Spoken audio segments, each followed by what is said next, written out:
Baik, selamat malam semuanya. Gimana nih kabarnya? Udah ada sekitar 11 orang nih yang join.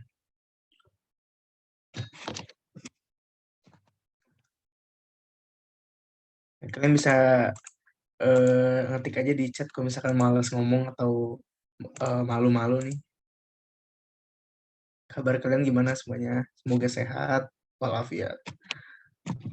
Gimana tadi hari ini lagi habis ini ya simulasi KSNK. OSK berarti sekarang ya. Gimana? Susah nggak tadi simulasinya? Kalau aku sih tahun lalu aku nggak ikut simulasinya sih, paling ikut yang OSP aja. Soalnya tahun lalu kan masih hektik banget tuh yang COVID, kasus COVID-nya lagi tinggi-tingginya. Makanya waktu itu aku nggak ikut sih untuk simulasi. Tapi berdasarkan pengalamanku, kalau simulasi sih emang nggak ada hubungannya sama soal-soal di OSK. Jadi sans saja. Oh iya tuh kan, sama persis kayak 2021. Ya, beneran kayak tahun ke tahun tuh pasti itu aja soalnya. Misalkan kayak yang paling aneh itu, yang paling susah, soal yang negara landlocked di Amerika Selatan ya sih. Itu tuh kayak udah berulang-ulang gitu. Kayak tahun ke tahun tuh itu aja. Tadi aku dapat bocoran dari grup belajar gitu. Kayak ada negara-negara landlocked di Amerika Selatan. Paraguay nggak sih? Nah, ada banyak jawaban sebenarnya. Aku juga bingung sih sebenarnya. Ntar mungkin kalau ada kesempatan kita bisa bahas tuh yang kayak gitu-gitu. Tapi kemungkinan besar nggak bakal keluar sih soal-soal yang udah pernah keluar kayak gitu. Geofisik udah pasrah Kak. Sebenarnya aku juga kalau misalkan tahun lalu geofisik juga pasrah sih. Soalnya kebetulan aku kan anak IPS dan mana IPS itu ya kalian tahu kan gimana sih nggak belajar IPA, kimia, fisika tuh nggak belajar. Ya paling aku cuma belajar kayak dasar-dasarnya aja. Nah, alhamdulillah untuk KSN 2021 nggak terlalu banyak sih untuk geografi fisiknya. Jadi masih santai lah. Nah, alhamdulillah dapat medali sih tahun lalu. Nih kayaknya ada pejuang-pejuang veteran tahun lalu juga nih yang aku lihat. Semangat ya kalian. Bentar lagi kan. Semoga yang ada di Zoom ini bisa tembus nasional dan dapat medali semua. Amin, amin. Ini udah jam 8:04. Mungkin kita tunggu sebentar lagi.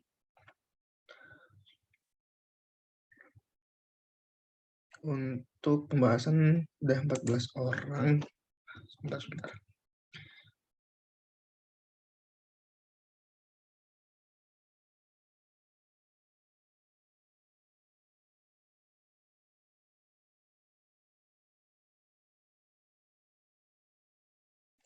Mungkin buat intermezzo aja sedikit.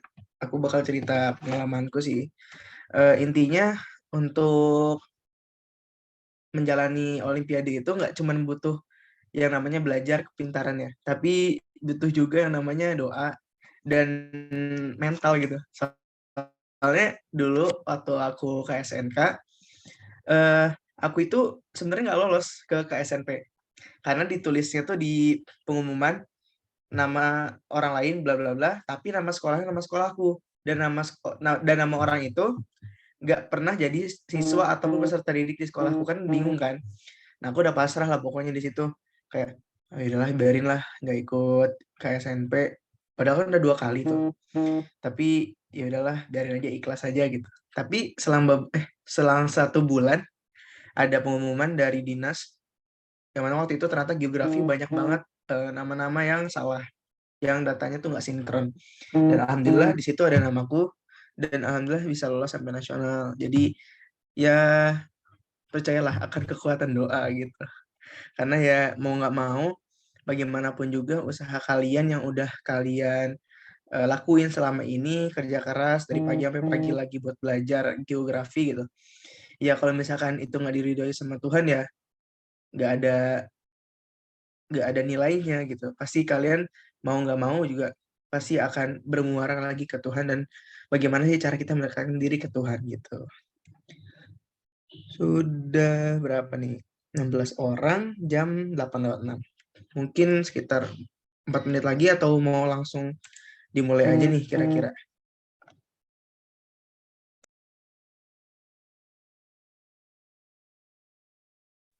Langsung aja nggak apa-apa. Oke, oke. Baik, untuk memulai pembelajaran pada malam kali ini, alangkah baiknya kita berdoa kepada Tuhan Yang Maha Esa. Semoga pembahasan kali ini dilancarkan dan dimudahkan juga untuk menerima dan memahami pembahasan yang akan saya sampaikan. Berdoa menurut kepercayaan masing-masing, berdoa dimulai.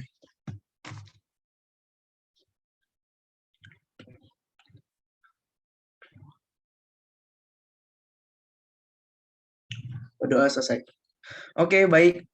Untuk pembahasan kali ini kita santai aja ya. Kita feel free aja kalau misalnya mau nanya-nanya atau misalkan mau motong, nggak apa-apa langsung aja. Misalkan langsung on mic aja atau nanti bisa di kolom chat. Tapi ya kalau bisa langsung aja sih on mic aja. Nanti biar aku langsung jawab. Kalian juga bisa sambil makan, sambil minum. Soalnya aku juga kebiasaan kalau sambil pelatihan tuh makan minum deh, biar nggak ngantuk. Soalnya ini udah malam juga kan. Takutnya kalian capek habis sekolah atau habis pembinaan dari pagi sampai sore. Nah, ini kalian bisa sambil makan atau sambil nyemil dan sambil enjoy lah pokoknya. Kita santai-santai aja, jangan terlalu tegang. Oke.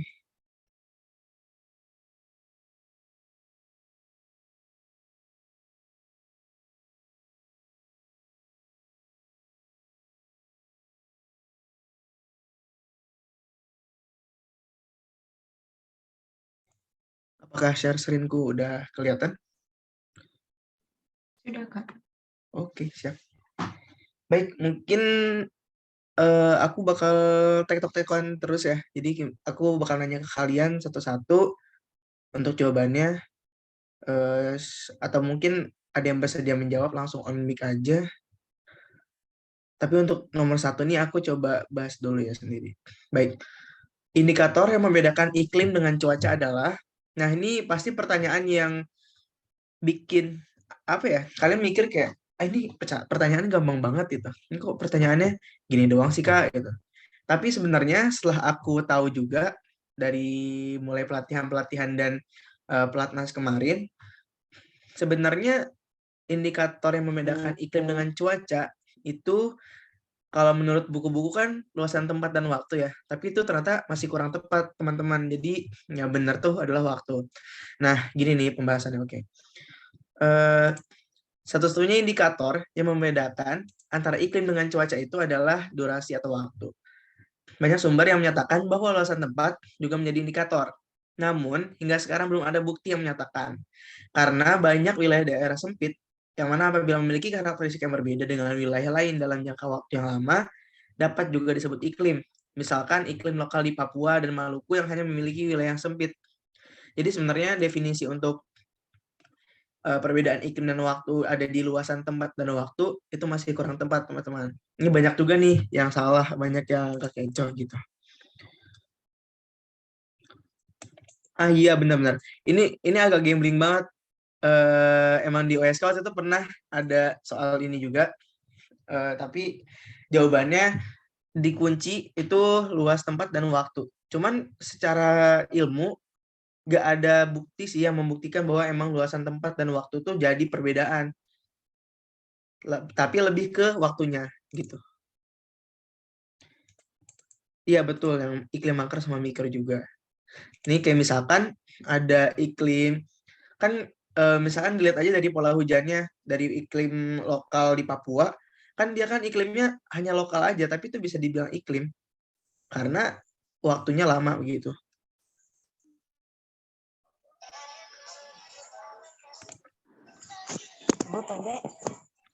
Aku salah soalnya bingung aku jawaban yang mana. Benar waktu tapi iya, ya intinya kalau di OSK ya untuk Olimpiade Bismillah aja kita tembak yang menurut kita sudah sesuai sama ilmu yang udah kita pelajari. Kalau misalkan ada kunci yang bilang jawabannya sih luas tempat dan waktu.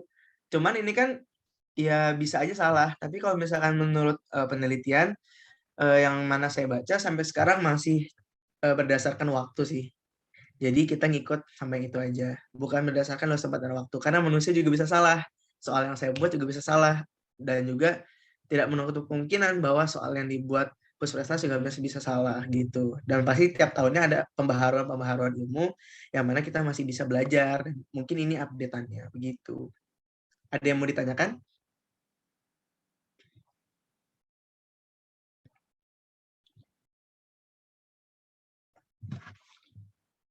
Mungkin sudah cukup ya. Kita next ke soal selanjutnya. Oke, baik. Dampak dari penggunaan energi terbarukan terhadap ekosistem laut adalah kecuali di sini ada dampak dari penggunaan energi tak terbarukan. Nah, energi tak terbarukan ini kan udah tahu lah ya. Misalkan kayak penggunaan energi fosil dan lain sebagainya terhadap ekosistem laut. Kecuali berarti yang bukan. Nah, jawaban dari pertanyaan ini adalah banyak terdapat logam berat seperti timbal pada kerang hijau. Nah, baik ini pembahasan ya. Penggunaan energi tak terbarukan yang tidak bertanggung jawab terhadap kehidupan laut sangat banyak. Pertama, emisi karbon dapat menyebabkan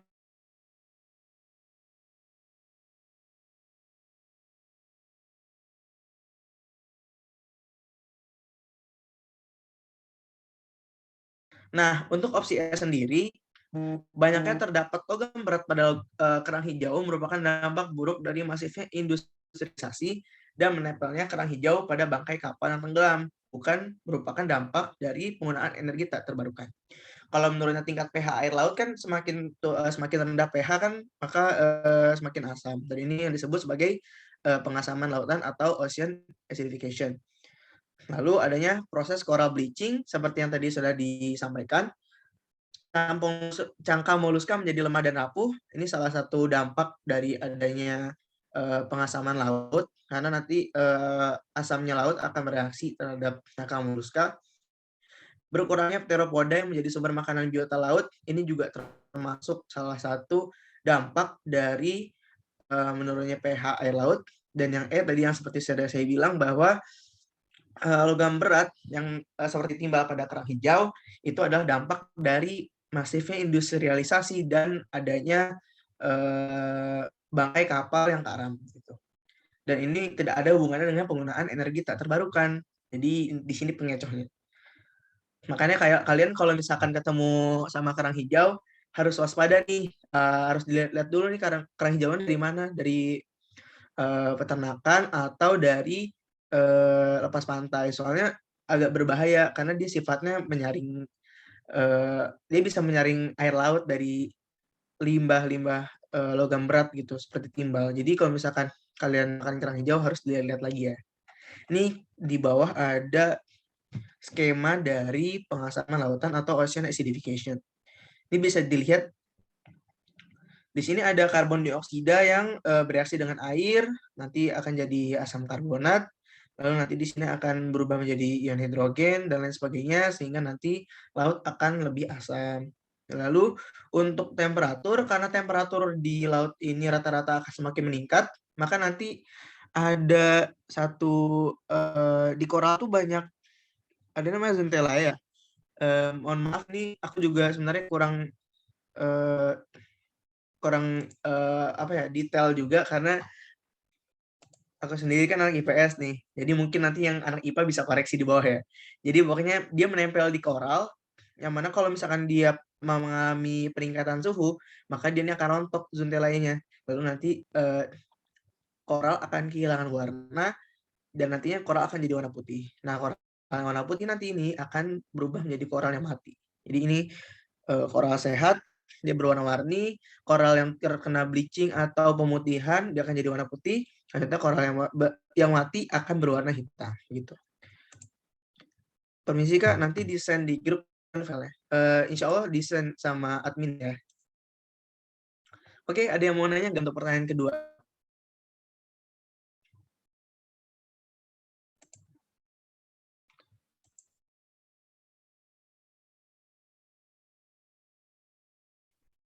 Belum ada, oke kita next aja ke pertanyaan selanjutnya. Kalau ini udah banyak yang benar sih, alhamdulillah udah banyak benar. Jadi angin di daerah lintang kuda, horse latitude, akan mengalami penurunan subsidence dan akan menghasilkan bioma udah jelas gurun. Karena kalau misalnya kita lihat dari sirkulasi 3 sel ini, nanti angin kan akan bergerak ke daerah khatulistiwa. Bergerak seperti ini, nanti akan mengalami penaikan dan akan terjadi hujan konvergen seperti yang sudah kita samakan. hujan konvergen, nanti air tersebut akan turun di daerah khatulistiwa sehingga banyak curah hujan. Lalu angin tersebut akan naik dan balik ke lintang 30 derajat north atau 30 derajat south. Nah, nanti ini akan turun dan tentunya akan memiliki karakteristik kering dan panas. Nah, oleh karena itu di bagian sini tidak ada curah hujan yang tinggi dan akan menghasilkan bioma gurun. Gimana? Ada yang ingin ditanyakan?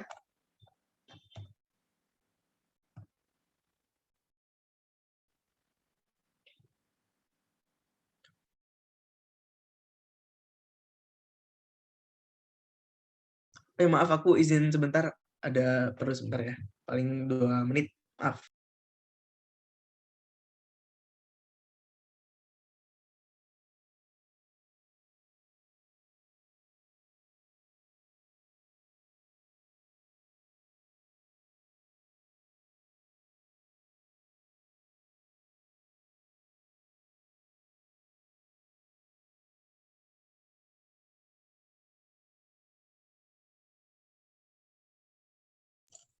Oke, baik.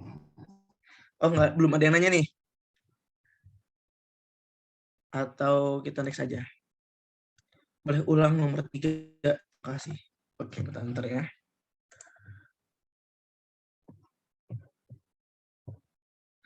Oke, aku ulang ya. Oh iya, kalau kalian ngerasa aku kecepatan atau belibet, kalian langsung cek aja di chat ya, kalian ngomong aja. Angin di daerah lintang kuda atau horse latitude akan mengalami penurunan atau subsidence dan akan menghasilkan bioma jawabannya gurun. Nah, kenapa sih jawabannya gurun? Nah, ini aku kasih tulisan juga deh biar kalian nangkep deh. Angin yang berasal dari lintang rendah dan lintang tengah mengalami kenaikan. Dari sini dan sini akan mengalami kenaikan. Di sini kan. Angin-angin tersebut nih bertemu di 0 derajat atau zona khatulistiwa. Lalu nanti dia akan bertemu, kan ketika bertemu dia akan naik ya, dia uplift gitu. Nah, ketika uplift dia akan menghasilkan banyak perawanan dan itu akan menghasilkan hujan yang deras. Apalagi geografi, kebudayaan, dan pertanian, kependudukan, kota. Ya, kenapa? Citra. Mohon maaf Citra, kenapa? Tadi kurang terdengar.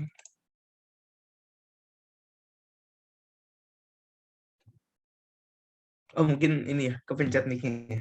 Oke, nggak apa-apa. Lanjut. Jadi ketika angin tersebut bertemu di 0 derajat, dia akan mengalami uplift. Dia akan naik ke atas dan membentuk perawanan yang sangat banyak sehingga akan turun hujan yang sangat deras di daerah khatulistiwa. Lalu kan angin-angin tadi yang bersifat hangat dan lembab tadi kan sudah menurunkan curah hujannya atau uap airnya. Maka angin tersebut akan kembali lagi ke sini ke 30 derajat selatan dan 30 derajat utara. Kembali ke sini dan turun subsidence karena bertemu dengan selan di sini. Jadi kayak turun ketemu gitu kan ke bawah dengan kondisi kering. Nah, kan kondisi kering tidak menghasilkan perawanan kan, tidak ada awan di situ. Maka di situ akan menghasilkan gurun karena curah hujannya sedikit. Nah, kenapa di daerah 30 derajat ini dibilang lintang kuda? Jadi dulu tuh ada sejarahnya. Jadi penjelajah-penjelajah itu kan waktu berlayar tuh dia membawa kuda ya. Nah, ini mungkin legenda atau aku kurang tahu sih, tapi ini cerita aja. Jadi nanti di 30 derajat utara sama 30 derajat selatan kan anginnya berhembus ke bawah. Nah, itu tuh kapal-kapal nggak bisa berlayar gitu. Jadi kapalnya diem stuck gitu di lintang kuda itu. Nah, makanya nanti kuda-kuda yang mereka bawa tuh mereka cemplungin ke laut gitu loh biar kapalnya bisa berlayar dan nggak keberatan. Makanya itu dibilang horse itu. Nah, itu benar. Iya, benar-benar. Kalau sel Hadley itu di daerah tropis sama subtropis ya. Sel Hadley itu di daerah di daerah tropis bertemu ke dua gini. Jadi untuk pembagiannya kan menurut iklim matahari sih. Jadi ini khatulistiwa, atas bawah tuh sel Hadley, bawahnya sel Ferrel, di atasnya lagi sel polar gitu. Aku nggak nyantumin sih di sini ya. Mungkin nanti kalian bisa lihat-lihat lagi di Google atau di buku-buku yang kalian dapetin. Oh ya, aku juga rekomendasi ini kalau misalkan kalian butuh PPT atau apa, kalian bisa minta ke ini Mbak Astina di Geolim. Kalau nggak salah IG-nya Geolim. Nanti kalian tinggal minta di DM aja. Itu lengkap banget. Aku belajar dari situ soalnya.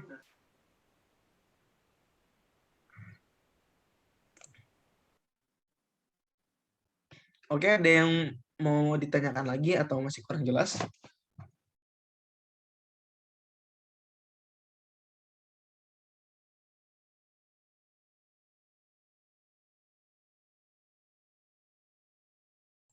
Ya baik, sama-sama.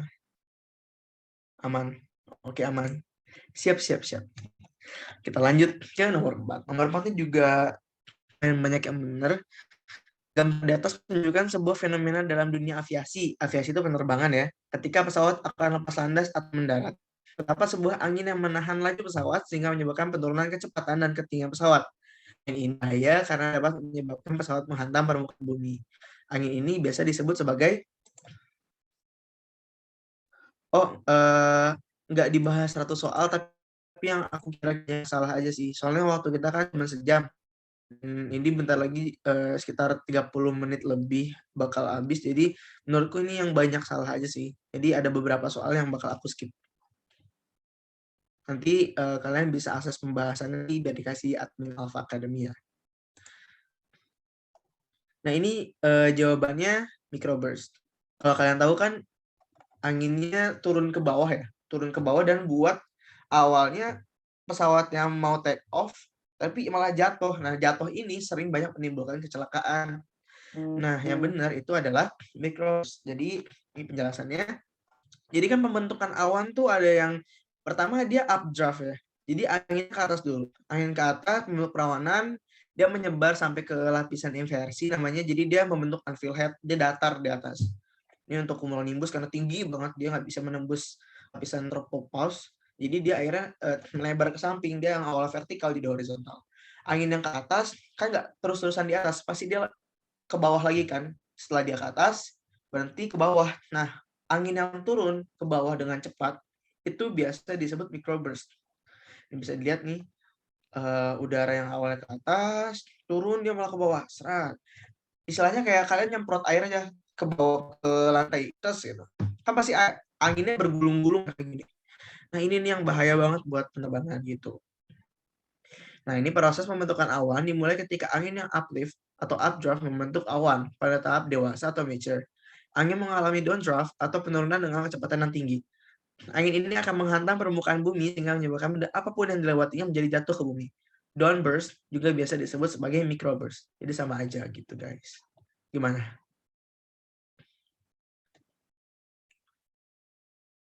Ada yang ingin ditanyakan atau ingin ditambahkan?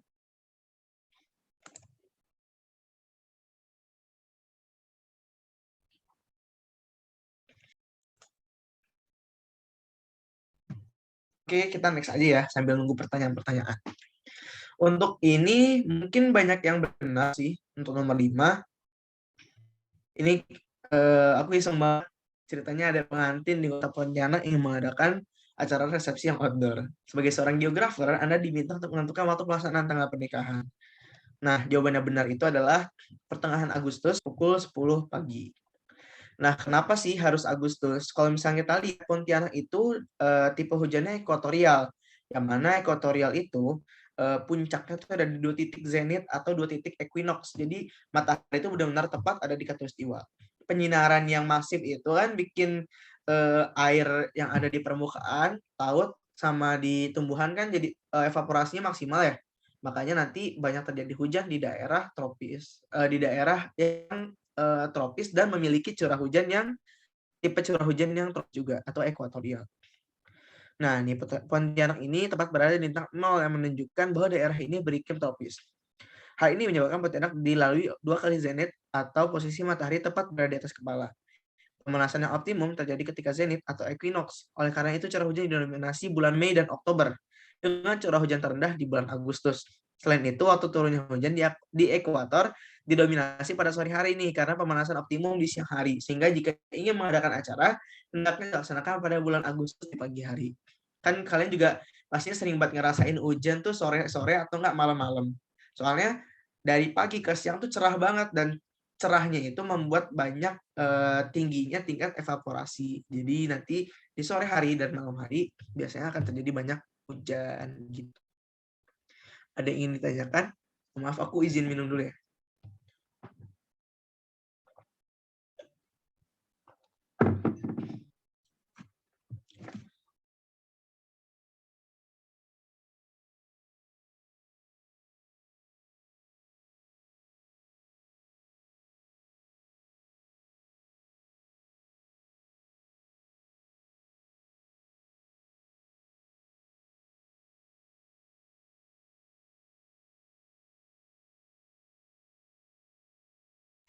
Oke, kita next aja. Nah, kalau ini aurora udah pasti tahu lah ya. Borealis itu di bagian utara bumi, dan australis itu di bagian selatan bumi. Nah, oke, nomor 7. Ini ada peta sinoptik. Jadi pertanyaan yang tepat ini ada apa sih gitu kan? Pasti ini banyak yang bingung atau bisa dibilang tricky sih. Tapi aku langsung ini aja, jawabannya daerah tersebut sedang gerimis atau drizzle. Nah, kita bisa lihat nih. Jadi di sini itu untuk lingkaran menggambarkan peta perawanan. Sebanyak apa sih awan yang menutupi langit gitu. Nah, ini ada, kalian bisa lihat-lihat nanti di buku atau di mana. Ini banyak banget jenisnya, tipenya. Tapi aku sengaja kasih yang ini biar agak gampang gitu. Karena kalau seluruh langit ditutupi oleh awan harusnya hitam semua. Lalu suhu udara di daerah tersebut adalah 20 derajat. Seharusnya di atas tanda present weather merupakan suhu, sehingga suhu daerah tersebut harusnya 26 derajat Celcius. Di sini di atas tanda yang drizzle ini 26 derajat. Lalu di bawah present weather juga seharusnya dew point atau titik embun. Jadi sehingga titik embunnya tuh berada pada 20 derajat Celcius di bawah tandanya ini. Ini untuk suhu, ini untuk ini untuk dew point. Untuk visibilitas biasanya di kiri dari tanda. Jadi sebenarnya visibilitas dalam peta sinoptik ini tidak ada.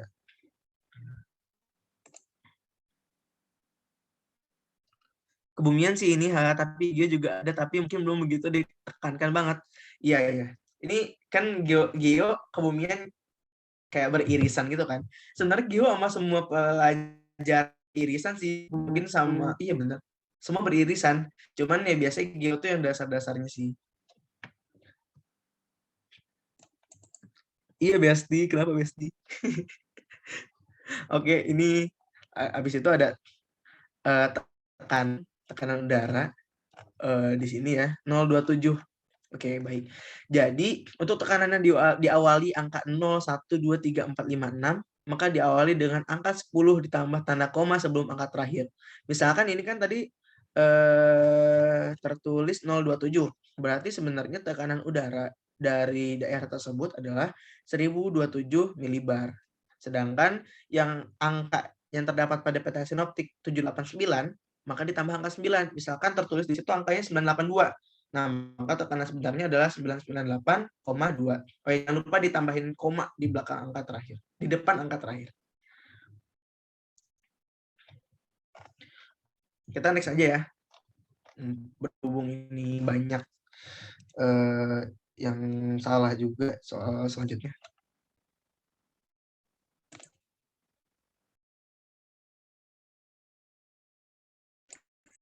Oh enggak, ini ternyata banyak yang benar juga.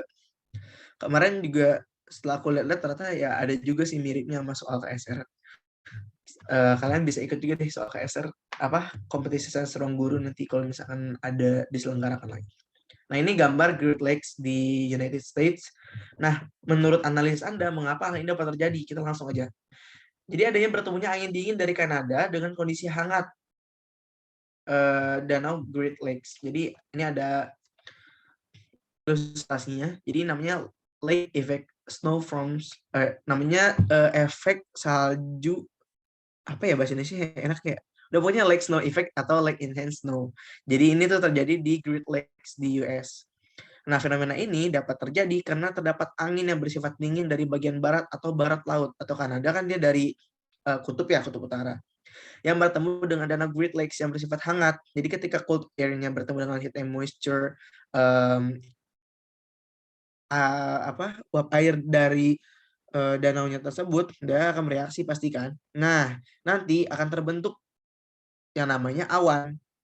Awan yang terbentuk akan semakin membesar, dan ini juga dibantu sama land structure dia yang apa ya, pegunungan gitu ya pokoknya di daerah timurnya.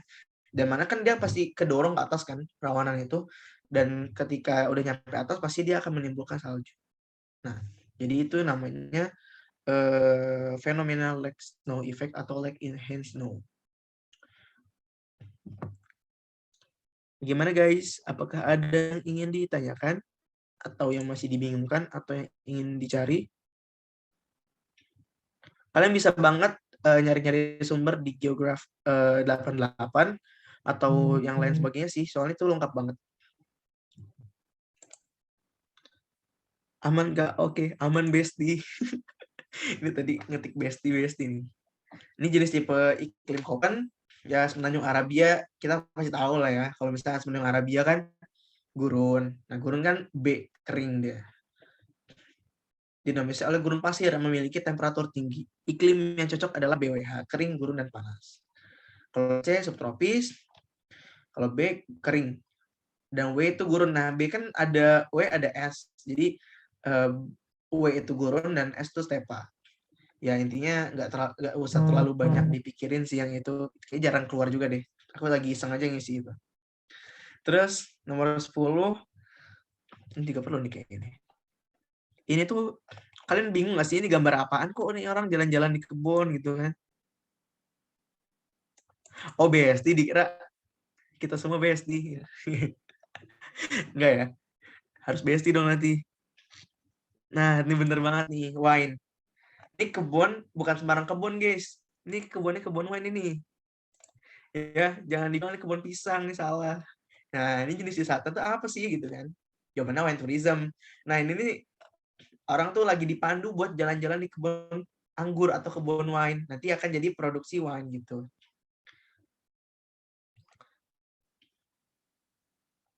Hah? Pernah ngajarin soal? Nggak tahu sih, aku belum pernah ketemu soal ini soalnya. Nah, nomor B itu agroturism menyantap buah-buah hasil perkebunan. Sedangkan kalau di kita tuh sebenarnya ada spesifikasi khusus buat tourism untuk wine ya.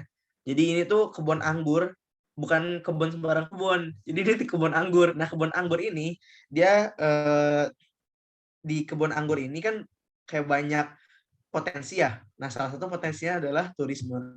Nah, wisata ini dibuka di beberapa negara Eropa misalkan ya, kayak di Rumania kalau nggak salah ya. Jadi dia nih ngebuka tour guide gitu. Jadi mereka tuh jalan-jalan di sekitar kebun anggur yang nanti bakal produksi wine. Jadi mereka belajar dari awalnya anggur dipetik sampai nanti wine tuh jadi keluar kemasannya gitu loh. Dan ini biasa disebut sebagai wine tourism. Kalau agroturism itu lebih ke buah-buahan yang umum dan general gitu. Sedangkan ini nih benar-benar khusus untuk wine tourism gitu. Ini kan ada botol-botol nih kan. Ya pokoknya itulah. Ini kelihatannya emang anggur sih. Jadi ini kebun anggur.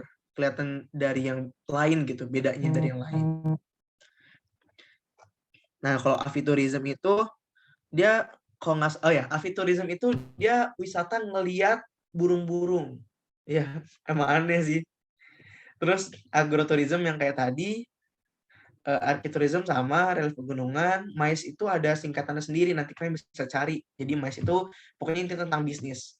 Nah, dan wine tourism seperti yang udah ada di soal. Nomor 11, ntar aku cek dulu. Nomor 11, insya Allah kalian udah pada ngerti sih. Ini juga aku ambil dari OSK tahun lalu. Jadi ada, tahun lalu tuh ditanya gini juga sih. Tapi ini aku bedain objeknya, opsinya juga. Ya kalau intinya kalau psychocentric ya intinya dia mencari kenyamanan.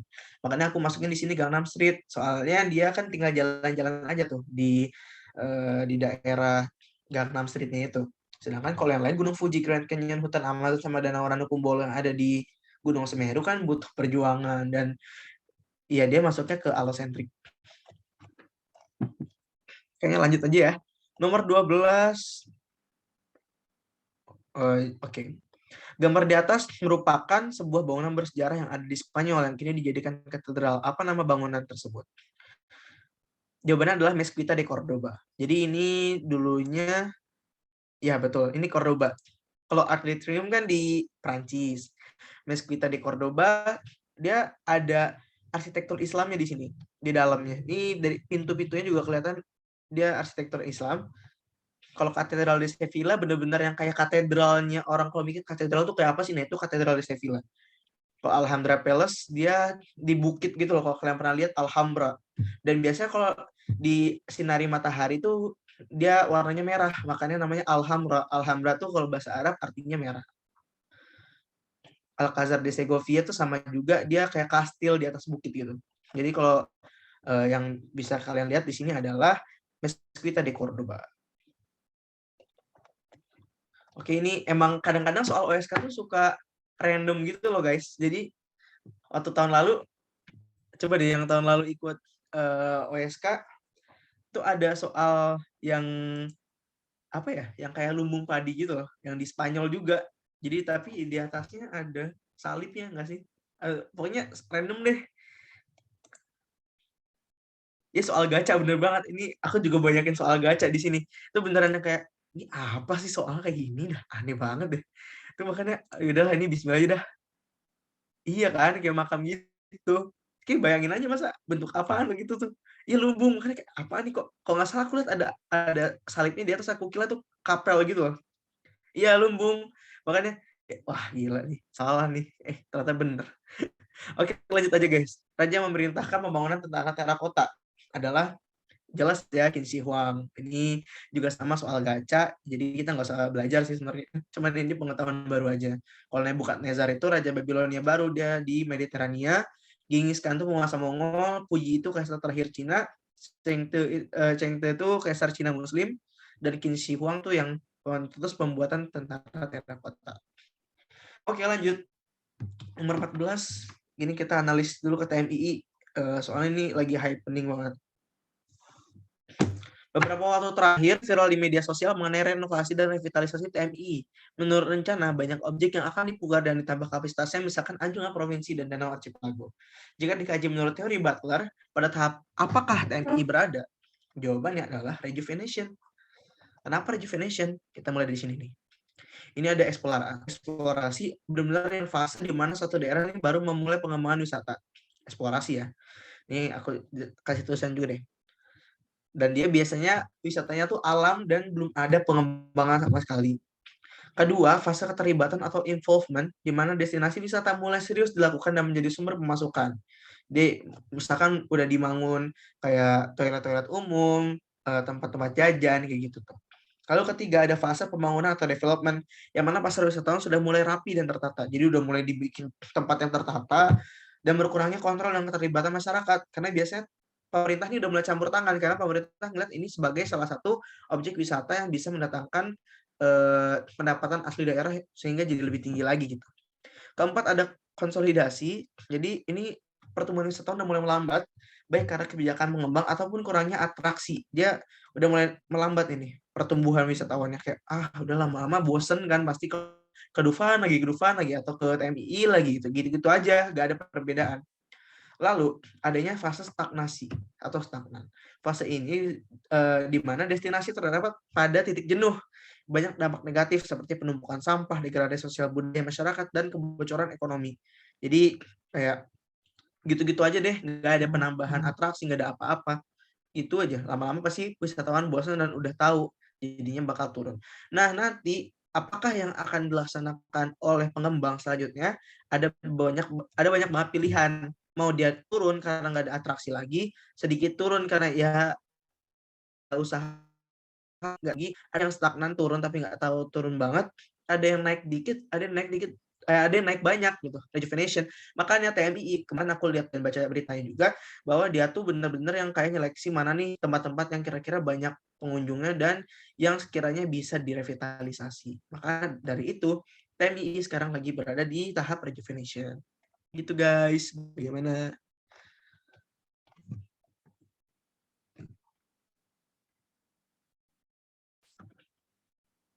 Aman ya guys? Next deh, kita ke nomor 15. Di sini intinya dibilang kalau misalkan mahasiswa ini protes terkait kerusakan lahan hutan yang dilakukan perusahaan. Nah, kerusakan lahan ini terjadi setelah adanya izin yang dikeluarkan pemerintah untuk pariwisata yang dinilai cacat hukum. Nah, ini juga sebenarnya ada hubungannya nih, Doxy Irritation Index yang namanya, sama Butler tadi. Nah, ini Doxy Irritation Index. Pertama nih, waktu dibangun wisata ini, pasti masyarakat sekitar kan euforia, dia senang-senang kan. Wah, nih ada rezeki baru nih di lingkungan kita nih, gitu kan. Ada juga yang kayak, oh bagus nih jadi lapangan usaha gitu. Selanjutnya, apathy atau nanti hubungan masyarakat dengan wisatawan bersifat komersial. Jadi bukan sekedar menyambut masyarakat yang ingin datang, tapi ada hubungan jual beli gitu. Habis itu pasti lama-lama ngerasa ada irritation atau annoyance. Jadi mulai jenuh dengan kedatangan wisatawan. Misalkan banyak buang sampah atau nggak ngerawat lingkungan, pasti kan nanti masyarakat sekitar kayak, ih lingkungan kita kok jadi jelek ya gitu-gitu. Pasti nanti akan ngerasa dalam hati iritasi ya, mulai jenuh. Dan yang terakhir antagonism. Masyarakat melihat wisatawan sebagai suatu masalah. Ini kok masalah banget, akhirnya terjadilah gitu kan demo tadi, relawan mahasiswa turun ke jalan. Itu udah antagonisme udah parah banget nih katanya. Udah males banget lah intinya ya buat apaan sih ini pariwisata kok gini banget gitu. Akhirnya bersatu bergerak turun ke jalan dengan antagonisme itu tadi. Untuk declining nggak ada di Doxy Irritation Index, dia adanya di Butler. Bagaimana guys? Ada yang ingin ditanyakan atau ingin ditambahkan? Kalau aku kecepatan bisa diulang ya. Oke. Aman nih, Johan aman. Yang lain bagaimana guys? Sejauh ini, kalau misalkan ada yang mau makan, makan aja, santai aja. Soalnya aku nggak makan. Aku nggak makan kalian. Yalah itu jokes lama banget itu. Udah aman ya. Semoga kalian ngerti ya. Dan aku nggak kecepatan nih. Maaf banget kalau misalkan aku kecepatan, nanti bilang aja ya di chat. Oke, para bestie Gio aku nih. Nah, ini juga. Ini kalian bisa SS kalau misalkan lagi males nyatet atau kayak gimana. Oke, kita next. Ideologi ekonomi yang menyatakan bahwa sistem ekonomi dikontrol oleh invisible hand. Nah, invisible hand ini terkenal dikemukakan oleh Adam Smith. Jadi Adam Smith ini bapaknya ekonomi mikro ya, kalau nggak salah. Jadi dia menyatakan bahwa ekonomi negara itu dikuasai oleh permintaan dan penawaran dari pasar itu sendiri, dari perilaku dari konsumen itu sendiri. Jadi tidak usah diintervensi oleh pemerintah kayak komunis ataupun syariah gitu kan. Syariah ada hukumnya gini-gini, tapi kalau liberalis dan kapitalis atau yang menganut invisible hand, ya biarkan saja pasar bekerja. Aduh, aku lupa deh ininya istilahnya apa, mungkin laissez-faire ya kalau nggak salah, laissez-faire. Jadi kalian bisa cari nih. Aku ketik di sini deh. Coba cari. Mungkin ini nanti bakal keluar juga.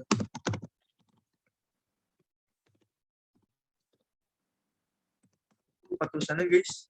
Dan aku belajar dari pelajaran ekonomi yang aku sendiri nggak suka pelajarannya. Tapi ternyata di Gio ada. Dan ini ternyata susah. Oke, ada lagi yang ingin ditanyakan? Wah, ternyata 14 menit lagi guys.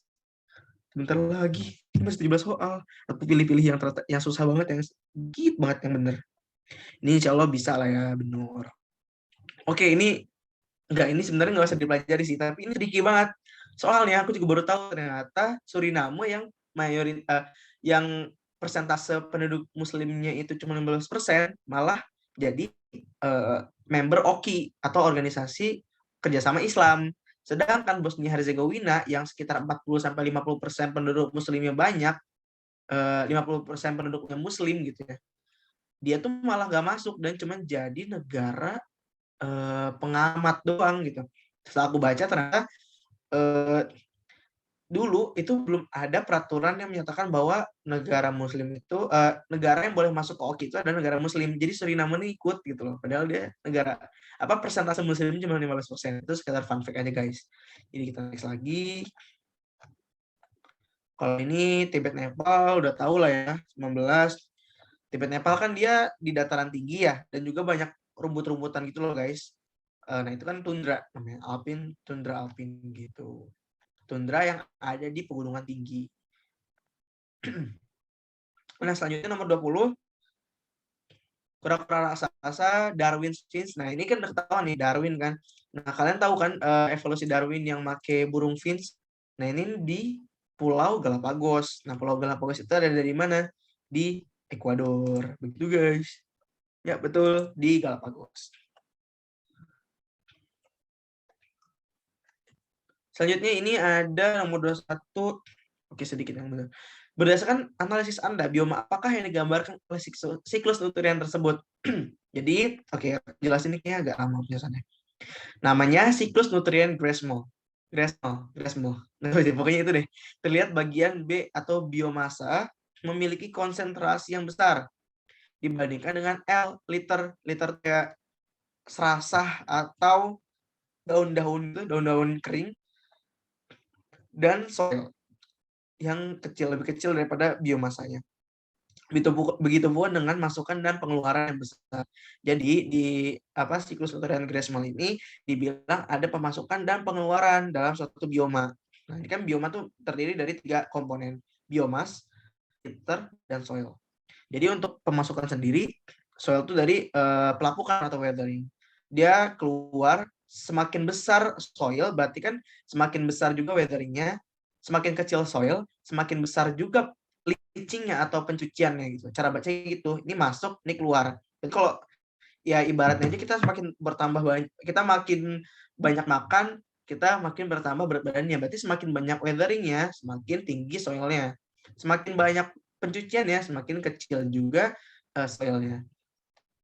Begitu guys cara bacanya nih. Aku juga kasih di sini istilahnya uptake itu tanah yang menumbuhkan tumbuhan.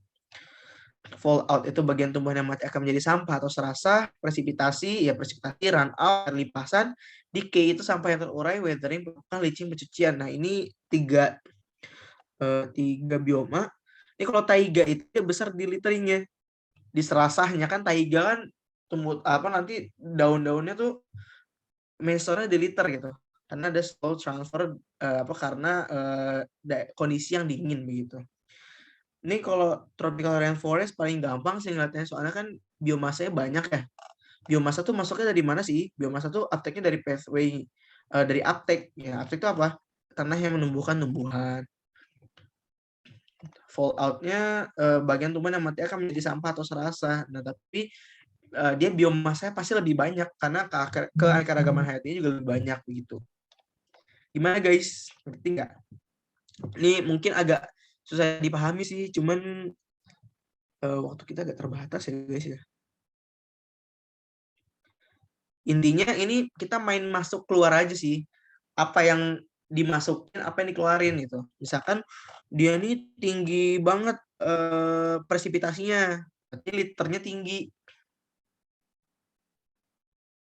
Habis itu misalkan dia hilang oleh runoff dari yang daun-daun yang ada tuh, yang ada di atas tanah, dia hilang dengan adanya aliran air begitu. Belajar ngaret santai sih, aku mah santai aja, tapi takut kalian ngantuk nih. Kak, apakah tidak boleh lebih dari jam 9? Ayo, sebenarnya sih 4 sih. Jam 4 juga apa-apa sih. Kalau kalian masih sanggup kan sore itu sampai jam 4 ya. Malam itu jam 5. Nah, pagi itu jam 6. Berarti kita bisa belajar sampai jam 4. Enggak dong, guys. Saya juga capek nih, bagaimana ya? Kayaknya masih betah belajar ya. Iya sih, sebenarnya belajar geo tuh seru. Yang gak seru tuh ngerjain soalnya. Bener nggak? Oke, bestie. Siap, bestie. Lucu-lucu dah kalian. Pakai bestie-bestian. Aku yang gak ada bestie nangis aja deh di pojokan. Oke, gimana nih? Lanjut aja ya. Atau kalian masih kurang ngerti? Atau pengen dijelasin lagi? Grasmol. Aku numpang minum bentar.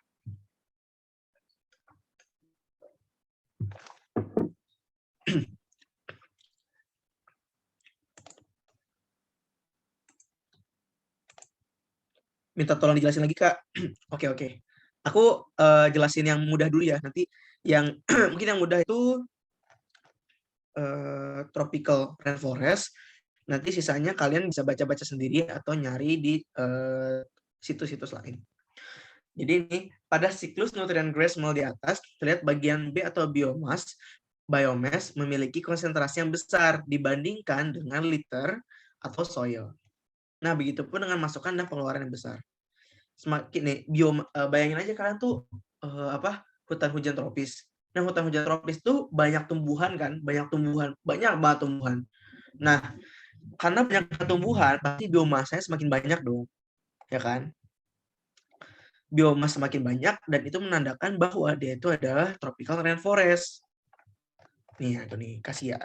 Nah, ini kelihatan banget kalau misalkan biomasanya banyak itu adalah di tropical rainforest. Kondisinya itu dia hangat dan lembab gitu. Main store-nya ada di biomass karena dia juga fast transfer. Dia penyimpanan utamanya itu, main store-nya itu ada di biomasa dari bioma itu sendiri. Kalau misalkan di gurun gitu ya, yang banyak apa? Biomasanya kan tumbuhannya kecil kan, sedikit maksudnya, maaf. Dan sampah atau serasahnya itu kan juga sedikit. Karena dia apa yang bakal jadi sampahnya itu kan harusnya kan daun yang rontok atau kayak gimana kan nggak ada gitu. Karena dia kecil liternya. Tapi yang gede adalah pelapukan karena di situ kan suhunya tinggi gitu. Makanya dia soilnya tinggi, soilnya besar gitu di sini. Di sini ada penjelasan juga aku taruh. Jadi kalian bisa baca-baca. Walaupun aku ngambil dari situs. Nah, ini juga ada nih. Dari situs bioninja.com dan Geography Blogspot. Ya sebenarnya walaupun kalian belajarnya sebenarnya harus dari sumber yang terpercaya banget, ya kalian nggak apa-apa sih kalau mau baca-baca doang. Nanti bisa di cross check di buku atau di jurnal lain. Begitu guys. Gimana guys?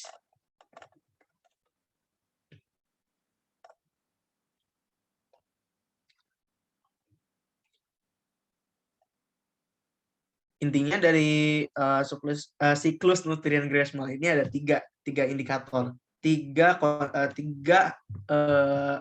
hal yang harus kalian perhatiin. Yang pertama biomass atau biomasa, yang kedua tuh liter tuh kayak sampah atau serasa daun-daun yang ada di atas tanah gitu, sama yang ketiga tanahnya itu sendiri. Semakin banyak tumbuhannya berarti biomasa semakin banyak. Semakin banyak daun yang berguguran, maka liternya akan semakin banyak. Semakin banyak pelapukan, ya kan batu jadi tanah, berarti semakin banyak pelapukan maka tanahnya akan semakin besar. Begitu. Gimana guys? Udah ngerti atau masih belum ngerti?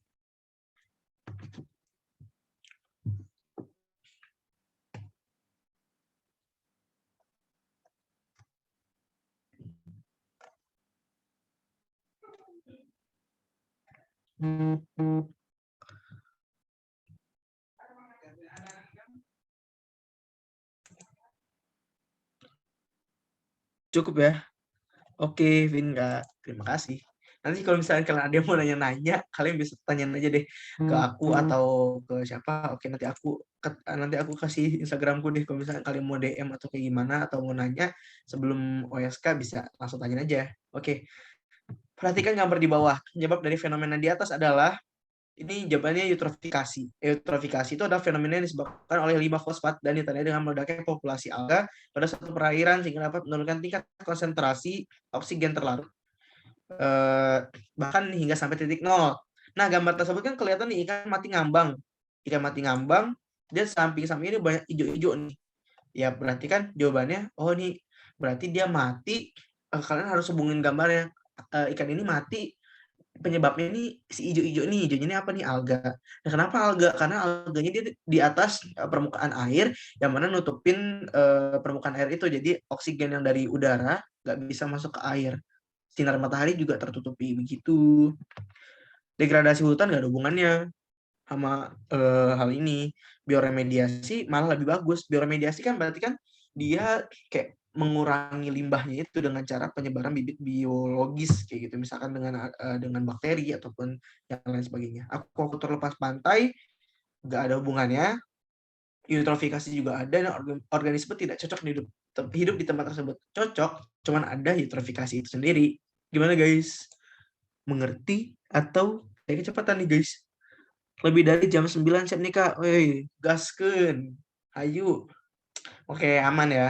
Mau lanjut. Ini berhubung bentar lagi, tapi kita gas aja ya. Kalau misalkan masih dibolehkan, kita gas-gas aja. Ini prosesnya. Karena ini gas-gas aja, kalian harus mementingkan tubuh kalian sendiri, harus sehat sebelum OSK bentar lagi. Tidak boleh capek. Ini terverifikasi. Ya udah, pokoknya nanti kalian baca sendiri ya.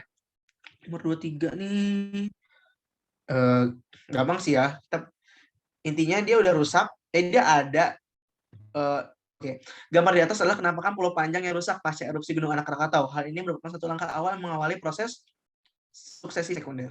Kenapa? Jadi suksesi kan ada dua, primer sama sekunder. Nah, primer ini dia yang kayak dari awalnya tuh belum ada sesuatu, terus tiba-tiba ada kehidupan. Misalkan dari dalam laut itu tumbuh gunung api bawah laut. Dia kan naik tuh. Nah, nanti di daratan dia nggak bentuk pulau. Dari pulau itu dia nanti tumbuh tumbuhan. Nah, itu namanya suksesi primer. Sedangkan suksesi sekunder yang awalnya ada pulau, misalkan tadi kan namanya Pulau Panjang. Pulau Panjang itu sebelumnya ada kehidupan kan, dia juga datarannya hijau. Tapi setelah erupsi Gunung Anak Krakatau dia jadi abu, benar-benar habis itu dari reruntuhan pohon-pohon itu dia tumbuh lagi, tumbuhan baru gitu. Jadi itu namanya suksesi sekunder. Jangan lupa pagi pembinaan, gengs. Oh ya, kalian ada pembinaan sekolah ya? Semangat, semangat, semangat. Untuk yang nggak ada ayang, disemangatin sama aku aja nggak apa-apa ya. Selanjutnya nih, konservasi sumber daya air ini juga banyak yang salah ternyata. Ini soal KSN ke tahun lalu kayaknya. Jawabannya adalah sumber resapan atau biopori. Nah, konservasi sumber daya air ini adalah upaya memelihara keberadaan serta keberlanjutan keadaan sifat dan fungsi sumber daya air.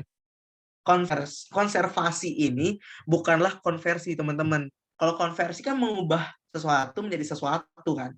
Kalau konversi sumber daya air berarti mengubah air jadi listrik, itu konversi. Ini kan konservasi, pelestarian, melestarikan, yaitu dengan cara sumber resapan atau biopori. Kalau pemanfaatan air kan berarti kan itu pemanfaatan, nggak ada hubungannya sama melestarikan. Pemanfaatan air menjadi tenaga listrik. Lalu ada sumber pompa, ya malah dipakai, sama pemanfaatan air juga dipakai. Dan jawaban benar semua salah. Begitu guys. Gimana nih?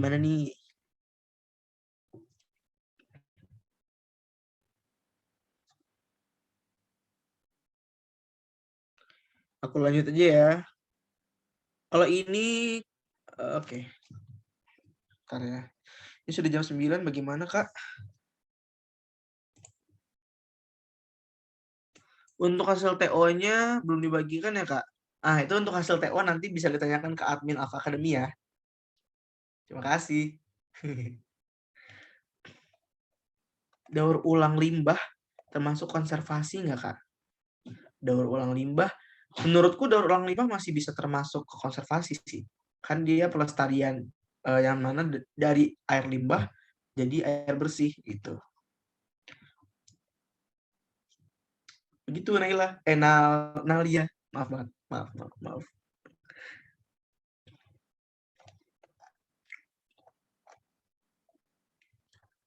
Oke, aku lanjut ya. Nomor 25 ini ada gambar. Ini apaan nih kali-kali gini nih, ya kan? Ini ada rumah lagi. Enggak. Jadi ini pembangkit listrik yang cocoknya apa sih? Jawabannya ada PLTMH atau pembangkit listrik tenaga mikrohidro.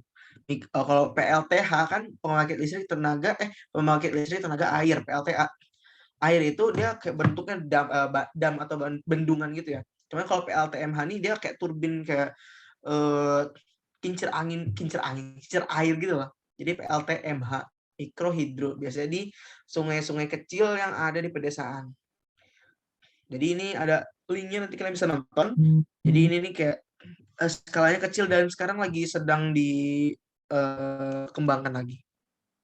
Udah terkecoh BSD. Iya. Gimana sih BSD ini terkecoh? Nggak apa-apa. Terkecohnya sekarang, tapi nanti waktu OSK nggak terkecoh sih. Aman BSD. Oke. Jujur aku nggak pernah ngomong BSD gitu. Nah, ini nih bagus banget nih bendungan. Bendungan, salah. Bukan bendungan. Perhatikan gambar berikut. Bangunan yang berlokasi di Imogiri, Yogyakarta tersebut dinamakan, ini kayaknya kalian masih banyak yang salah deh. Aku juga waktu baca-baca ini juga hampir terkecoh sih. Nah, jawabannya embung, guys. Kenapa kok embung ya? Nah, ini ada, aku ambil dari occasion nih biar gampang ya. Ini bedanya bendungan, bendung, waduk, dan embung. Kalau bendungan itu bangunan yang dibuat untuk menghalangi atau menahan aliran air. Jadi kayak yang ada di gambar ini nih, aku kasih teh. Ini bendungan Three Gorges ya, bukan Three Gorges Dam. Ini Three Gorges Dam di Cina. Ini bendungan membendung sungai Yangtze. Ya kalau salah, sungai Yangtze ya. Dia benar-benar ngebendung itu, dan itu bisa buat rekreasi dan tenaga listrik. Habis itu ada bendung. Ini mirip bendungan, cuman ukurannya lebih kecil dan juga digunakan untuk menaikkan permukaan air hingga ketinggian tertentu sesuai ukuran. Jadi dia biasanya ditahan gitu loh, ditahan biar airnya nahan dulu, nanti kalau udah ketinggian tertentu baru ngalir ke tempat selanjutnya. Dan itu kecil dan biasanya pintu-pintu air gitu dia bentuknya. Makanya kalau kalian sering mendengar berita banjir Jakarta tuh, Bendung Katulampa di Bogor naik airnya. Oh, itu berarti tandanya air banjir. Kan kalau naik kan kelihatan nih di pintu-pintu ini nanti ada meteran. Oh, ini naik gitu, kelihatan. Nah, kalau waduk ya waduk, danau dibentuk gitu. Kalau kolam retensi itu dia kolam sama kayak waduk bentuknya ya. Tapi dia harus ada di samping sungai. Yang mana tujuannya untuk mengontrol aliran air. Jadi kalau misalkan ada sungai dan kemudian di sampingnya ada kolam gitu, bentuknya kolam, itu bisa disebut kolam retensi. Begitu guys. Bagaimana nih besti Gio? Apakah aman?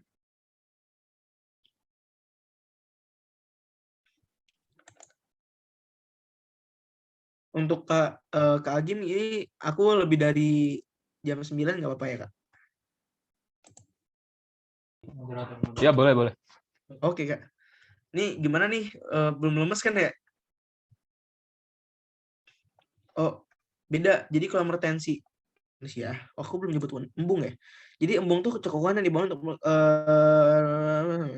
beda. Kalau retensi tuh dia di samping sungai. Jadi sungai ngalir, di sampingnya retensi. Emang kalau embung mau di mana aja dia bisa. Dia untuk biasanya buat pengairan sih, buat irigasi. Kalau retensi itu buat nahan mengurangi debit air yang ada di sungai. Begitu guys. Ini berhubung aku orang Sukabumi dan sekolahku di Jawa Barat, jadi aku Jawa Barat Pride. Jadi aku masukin ini Purwakarta, Bale Endah, Bogor, dan Cina. Ya Cina gak termasuk Jawa Barat sih, cuman kan di bawah kekuasaan ini ya. Sudah Empire, enggak canda guys. Langsung lanjut aja. Kalau nggak ada pertanyaan. Nauru pernah menjadi negara yang sangat kaya karena masifnya pertambangan di sana. Kalian pasti pernah dengar yang kayak Nauru kaya banget. Itu kenapa sih? Katanya ada deposit kotoran burung guano yang menumpuk. Nah, komoditas ini adalah jawabannya fosfat. Nah, ini benar dulu tuh ditambangin banget sampai habis sekarang, dan ya jadi negara miskin kan. Ini sekedar pengetahuan aja guys. Nah, ini selanjutnya yang penting juga. Finally Kabupaten Cina. Betul banget, Kabupaten apa tuh? Nggak tahu deh. Genut itu sebuah kebahagiaan di sana, pasti bener banget. Dulu juga dibilangnya kayak di Nauru tuh Genut itu kebahagiaan, tapi setelah ekonominya anjlok dan negaranya jadi terpuruk banget, ya jadi masalah obesitas di sana gitu. Gempa bumi menjadi semakin masif dan terasa di daerah alluvial dengan daerah perbukitan berbatasan. Hal ini disebabkan karena jawabannya amplifikasi getaran. Jadi kan udah tahu kan ini semakin lembek istilahnya ya. Jadi kayak kayak lumpur, alluvium itu benar-benar yang parah banget getarnya tuh. Karena dia kan lepas ya, materialnya lepas gitu. Gak rigid, gak padat. Jadi kalau ada getarannya kayak disenggol truk ya. Makanya dia goyang banget gitu. Ya bayangin aja seorang lemes besti gitu kan, dikasih goyang langsung goyang dong, kadang canda ya. Maksudnya ya, intinya yang padat dia bakal lebih kuat nahan getarannya, jadi amplifikasinya juga semakin rendah. Ini kalau misalnya di sini lihat amplifikasi di dataran rendah nih, kan ini kan nggak ada pegunungannya, ini beneran tinggi banget, amplifikasi getarannya kencang. Cuman di daerah pegunungan ini nggak, bahkan bisa dibilang getarannya kecil, bahkan nggak terasa karena dia sifat batuannya kompak dan rigid gitu guys. bedanya embung sama waduk. Bentar ya guys. Sebenarnya agak sama ya. Menurutku ini sebenarnya waduk sama embung tuh agak sama. Cuman kalau misalkan waduk, dia biasanya lebih ke PLTA kayak waduk Cirata. Nih, bentar ya. Di sini nih ada PLTA-nya, sedangkan embung tuh biasanya buat nyimpan air untuk irigasi gitu. Jadi untuk embung tuh kayak khususon gitu ya. Special for irrigation gitu guys. Iya bisa dibilang waduk besar embung kecil gitu. Karena waduk itu kan fungsinya banyak banget. Iya bener beda kegunaan ya nggak sih BST? Iya dong BST beda kegunaan. Seru banget nih kayaknya malam-malam ini nih. Aduh maaf banget ya kalau yang ngantuk yang habis belajar. Sukses deh buat belajarnya di esok hari, di pagi hari. Semoga kalian selalu tetap semangat. Tadi kemana ya ini? Amplifikasi gimana guys? Udah ngerti belum? Ini banyak yang belum tepat juga sih sebenarnya. Aku sekarang fokusin ke yang benar-benar susah ya guys ya. Karena kita udah terpaut malam dan kasihan banget kalian belum belajar, belum istirahat tuh Besti. 431. Oke. Ini kalian udah tahu kan yang penanganan banjir, soft engineering dan hard engineering. Dredging ya pengerukan, wing dikes dia dikasih tegak lurus, beton tegak lurus gitu buat menahan sedimen. Diversion spillway dialirin ke daerah lain, jadi airnya tuh nggak lewatin sungai itu gitu. River restoration itu dia restorasi sungai, dan river channelization itu dia pembetonan sungai itu. Nah ini terkenal banget nih di Singapura nih. Dulunya di Singapura itu di samping-sampingnya itu beton gitu guys. Kayak ya di Jakarta gitu lah, di beton ini ya rapi. Cuman pada akhirnya pemerintah setempat tuh bikin restoration atau naturalisasi lah ya. Dia jadi beneran yang kayak hutan, kayak beneran lingkungan alami itu. Nah ini before, jadi before itu dia kayak gini bentuknya. Afternya tuh benar-benar yang orang di bisa main di sungainya gitu. Jadi kayak mereka kayak tamasya gitu kan. Kayak wah asik banget gitu. Itu pokoknya restoration. Jadi yang awalnya fungsinya cuman untuk mempercepat aliran sungai nyampe ke laut, tapi dijadiin tempat pariwisata dan itu juga sebagai tempat penyerapan yang optimal kan di situ. Ini dredging kali Ciliwung, jadi dia kayak pengerukan gitu, dredging, pengerukan, pink dikes. Ini kayak aliran sungainya dari sini nih, set kan. Nah, ditahanlah sama beton ini sedimennya nyangkut-nyangkut di sini, gitu loh. Kalau ini diversion channel di Jepang, Okuzu, dia kayak dialihin ke tempat lain gitu. Dan ini channelization in Singapore. Gimana guys? Aku next ya. Berhubung banyak yang salah, 31 banyak yang bener loh. 32 jelas ini likuifaksi ya, karena dia kayak tanah-tanah lembek terus kayak ngalir gitu. Habis itu 32 oh banyak yang salah. Jadi yang benar tuh Pantai Selatan Papua karena dia ada di dangkalan Sahul. Dangkalan Sahul dan jauh dari subduksi lempeng dan dia terlindungi itulah ada sama namanya Pulau Aru nggak salah. Laut Sawu itu dari Nusa Tenggara Timur. Dia tuh malah bahaya banget. Nah, ini bentuknya guys petanya nih sini sih. Ya. Dilewati cincin api di sini nih. Dia sepanjang ini. Set gitu. Di utara Papua sih. Kalau selatan Papua dia lebih cenderung tenang. Dia cincin api, aku ada nggak ya? Pokoknya ini kan warna ya. Nah, cincin api itu sini. Kelihatan nggak sih kursorku selama ini? Jadi di sini ngalir sini, kok ngalir sih? Memanjang dari sini ke sini, bertemu dengan Pasifik ke sini gitu. Ini Pasifik ya kan, seperti ini Pasifik ketemu Samudra Hindia di sini set gitu loh guys. Ini selatannya nggak terlalu kena begitu. Kalau di sini kan kena banget nih merah, semua ini biru. Birunya biru tua pula. Di sini kan kelihatan annual probability-nya paling rendah gitu untuk biru tua di selatan Papua. Sedangkan di laut-laut ini nih sangat parah. Begitu guys. Mungkin besti-besti ada yang ingin minum dulu, saya juga ingin minum biar haus. dan tetap terhidrasi biar tetap sehat. Oke, Besti, aman. Lanjut ya. Kebakaran hutan di Sumatera bagian timur umur 33. Oke, banyak salah. Aku di sini bilangnya hal ini disebabkan oleh faktor alami, yaitu jawabannya adalah banyaknya material pemantik api. Jadi kan tanah dia kan gambut. Tanah gambut itu awalnya berasal dari batu bara, batuan di bawahnya kan batu bara, batuan bawah gitu. Nih, Sumatera bagian timur dilimpahi tanah gambut, yang mana tanah ini berasal dari batu bara. Sedikit saja tanah gambut terbakar, maka api akan mudah menjalar bahkan di dalam tanah sekalipun. Hal ini akan menyebabkan kebakaran cepat merambat, luas, dan amat menyulitkan proses pemadaman. Nah, ini nih, ya kayak kalau misalkan dibakar, api ini bisa ngejalar sampai ke bawah loh. Nah, dia gampang memudahkan diri dia sendiri untuk dibakar, untuk menjalarkan api dan untuk terbakar. Jadi, lain karena keinginan manusia, tanah gambut juga gampang banget kebakar karena material pemantik apinya juga banyak. Gitu, guys. Gimana nih? Aman ya?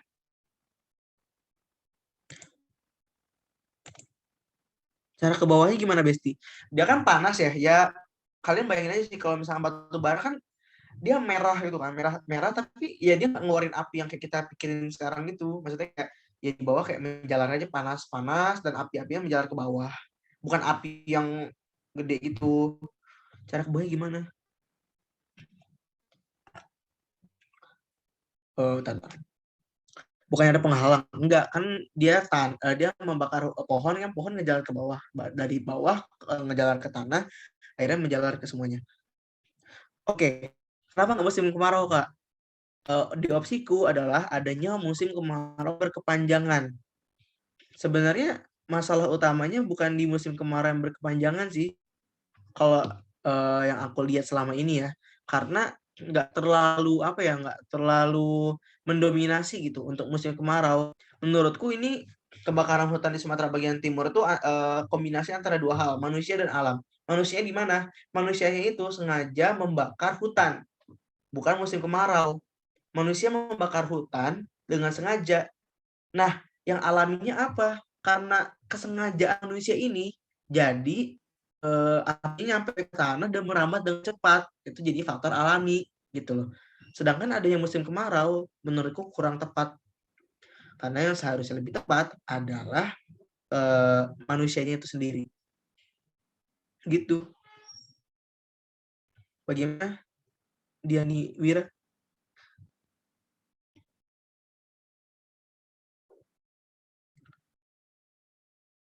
Soalnya belum ada ini sih, maksudnya nggak terlalu banyak, ya alhamdulillah dipaham ya.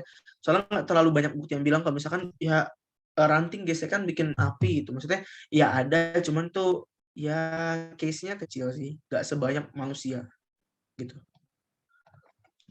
Oke, lanjut kita lihat dulu soal masalahnya. 34. Udah banyak yang benar, alhamdulillah. Jadi kalian harus banyak-banyak baca berita. Oh iya benar nih, info masih. Gitu. Kalian harus banyak baca berita yang terkini mengenai geografi. Misalkan yang sekarang ini lagi rame-rame di Gunung Anak Krakatau. Lagi apa? Lagi erupsi. Kalian harus banyak-banyak baca. Soalnya itu biasanya enggak, bukan Krakatau dong. Sebelum-sebelumnya yang kira-kira menurut kalian tuh soal itu dibuat waktu ada fenomena itu gitu. Soalnya beneran yang kayak lagi happening banget. Waktu aku KSN nasional itu keluar soal yang Cumbreviera itu yang soal tentang Gunung Merapi yang di Spanyol yang benar-benar ngalir banget itu.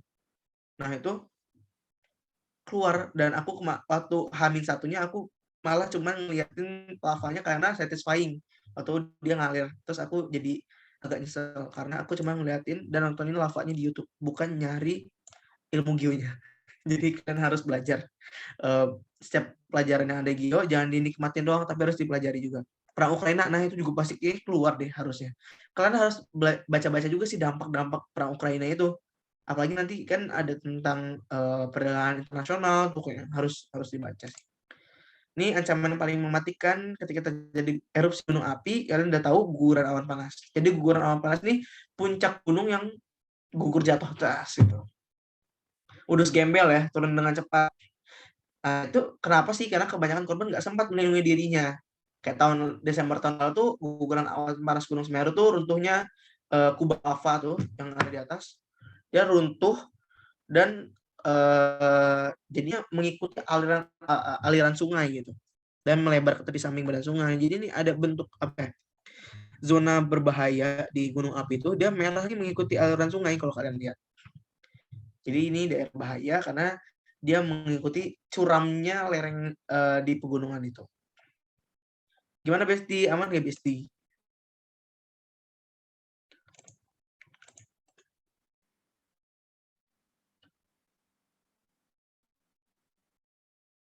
Aman, oke, mantap.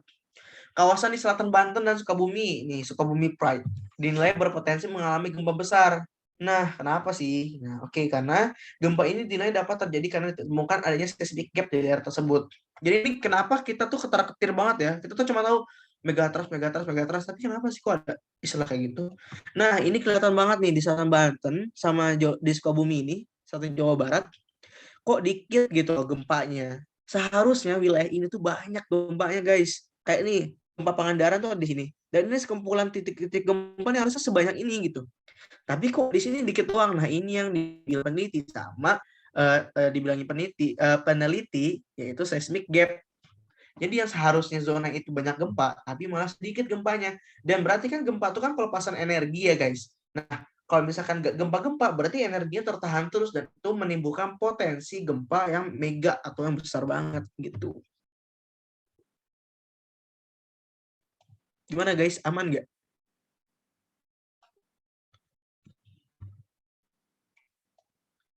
Aman, oke, mantap. Ini sebenarnya juga ada mispersepsi sih tentang megatrust, karena nanti baca aja di sini. Ini peta waspada bencana, ntar aku lihat dulu. Kalian banyak salah nggak ya? 36. Oh, lumayan banyak sih. Ya, jawaban yang paling tepat adalah COVID-19. Kenapa? Gempa bumi. Gempa bumi di Kalimantan sedikit dong. Ini kok merah? Salah. Kebakaran hutan di Jawa tinggi. Seharusnya kebakaran hutan di Jawa ya tinggi, cuman nggak tinggi-tinggi amat. Nggak setinggi Sumatera dan Kalimantan. Karena hutannya juga udah dikit. Malaria itu adanya di hutan. Karena apa? Nyamuk itu perkembangannya ada di hutan kan. Nyamuk malaria tuh. Nah, seharusnya bukan di Jawa. Tapi Sumatera, Kalimantan, dan Papua. Banjir, ya banjir di daerah NTT mah nggak ada banjir, maksudnya dikit kan banjirnya kan, karena dia didominasi oleh musim yang kering. COVID-19, kenapa COVID-19 gede di Jawa? Karena Jawa tuh mobilitasnya tinggi. Mobilitas tinggi berarti kan masyarakatnya juga banyak yang bermobilitas kan, dan akhirnya banyak terjadi kasus COVID-19 gitu guys. Ini kayaknya udah paham nih kalian. Habis itu nah ini nih yang seru nih. Banyak yang salah. Nomor 37. Ini dulu tuh semangka tuh gini guys, bentuknya untel-untel ini nih, kayak rambut. Nah, tapi setelah itu, setelah adanya sesuatu terjadi, dia bakal jadi semangka yang bulat utuh kayak kita makan. Nah, ini apa sih yang bikin itu? Jawabannya adalah domestikasi atau domestifikasi sama aja. Nah, proses ini tuh dinamakan domestikasi. Domestikasi itu bisa merujuk kepada penjinakan hewan. Jadi kan dulunya misalkan sapi nih hidupnya liar, tapi waktu manusia mulai berpikir bahwa sapi itu bisa dimanfaatkan, maka dia melakukan proses domestikasi atau penjinakan hewan itu dan digunakan untuk berbagai hal, misalkan bawa barang, jadi alat transportasi ataupun membajak sawah. Begitupun dengan tumbuhan. Manusia ini juga ngelihat semangka ini kok enak gitu ya. Raus pisan pokoknya mah. Nah, tapi kok dikit dagingnya. Nah, makanya dibikin manusia gimana caranya biar semangka ini jadi bulat utuh gitu. Namanya domestikasi. Kalau diversifikasi pangan berarti kan penganekaragaman pangan gitu. Jadi yang awalnya dia makan nasi doang, tapi dia akhirnya menambahkan protein, menambahkan karbohidrat, menambahkan vitamin, zat besi gitu segala macam.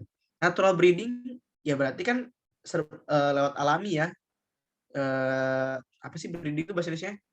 Ya intinya kayak pembenihan alami ya, pokoknya ini kayak dia makin biji lah, generatif gitu. Selanjutnya ada vegetatif yang kayak stek segala macam kayak gitu. Jawabannya adalah domestikasi. Gimana guys, aman nggak? Ini ada nggak cuma melon doang, pisang juga dulunya gini nih, hijau dia bentuknya terus banyak bijinya. Nah sekarang dia jadi kuning dan dagingnya lebih banyak. Ini juga terong dulu bentuknya bulat gini, lalu jadi gini. Ini aku juga kaget banget nih ngeliat carrot apa sih bahasanya? Wortel, terus ini jadi kayak gini bentuknya padahal kayak akar gitu.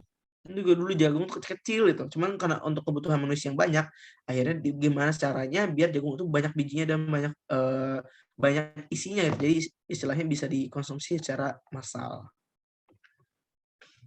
Kalau ini buah pala, jelaslah pala tuh khas Indonesia, Pulau Banda.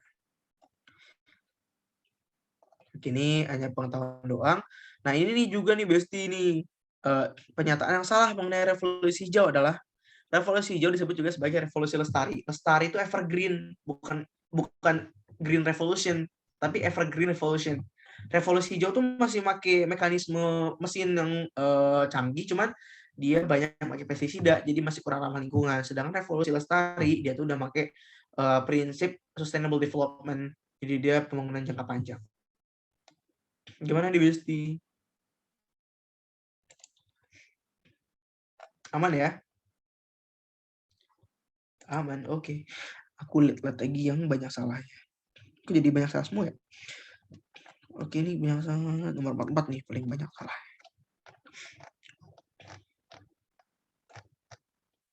Ini kalian Mina Padi juga kayaknya harus baca-baca deh.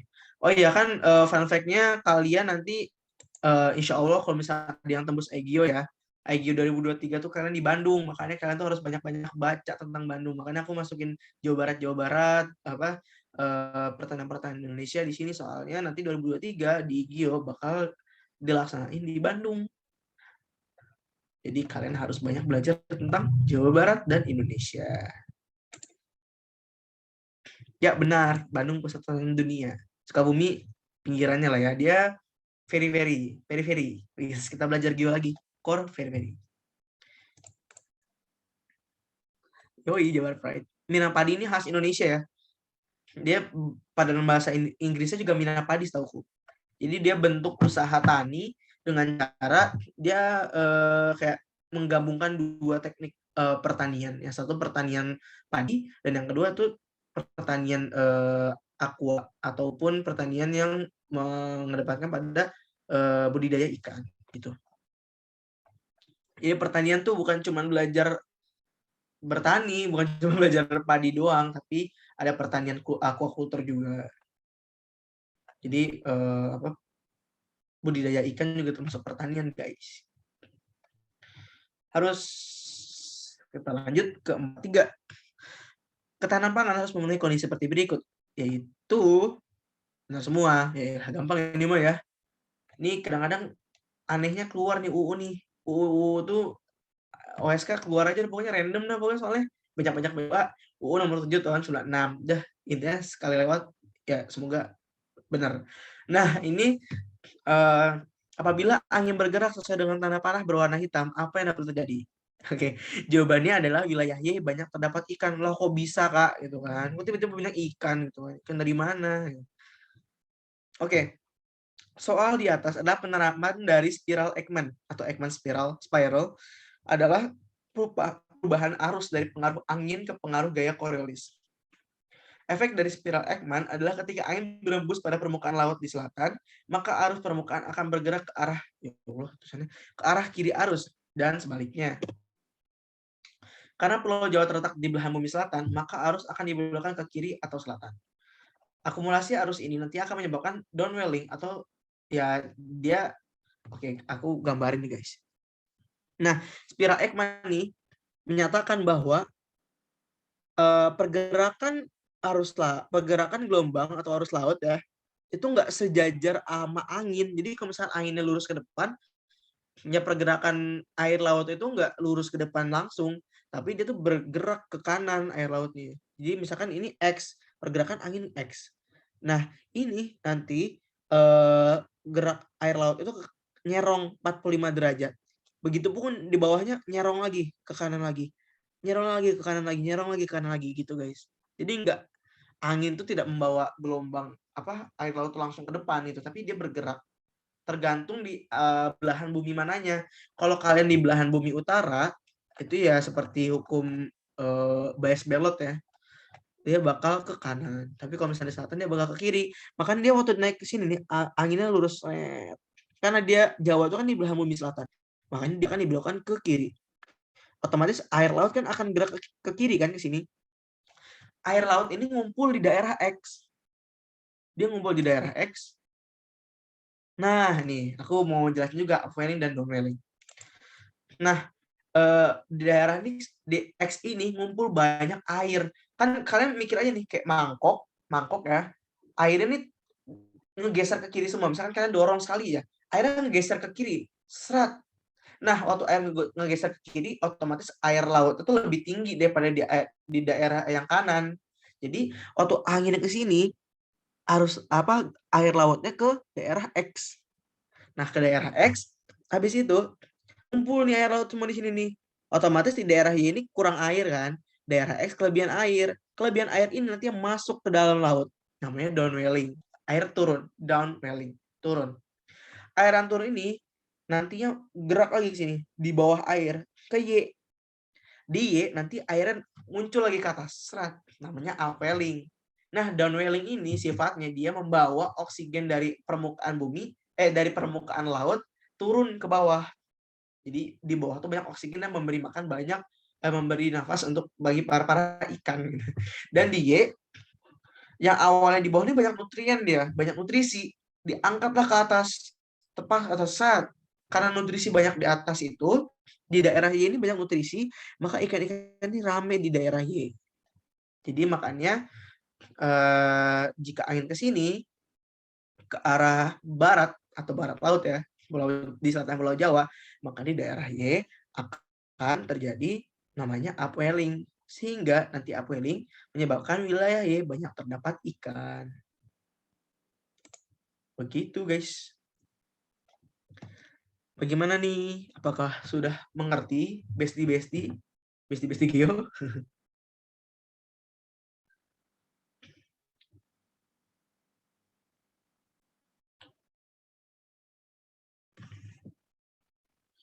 Wah, ini kayaknya sepi banget nih guys. Udah pada ngantuk ya?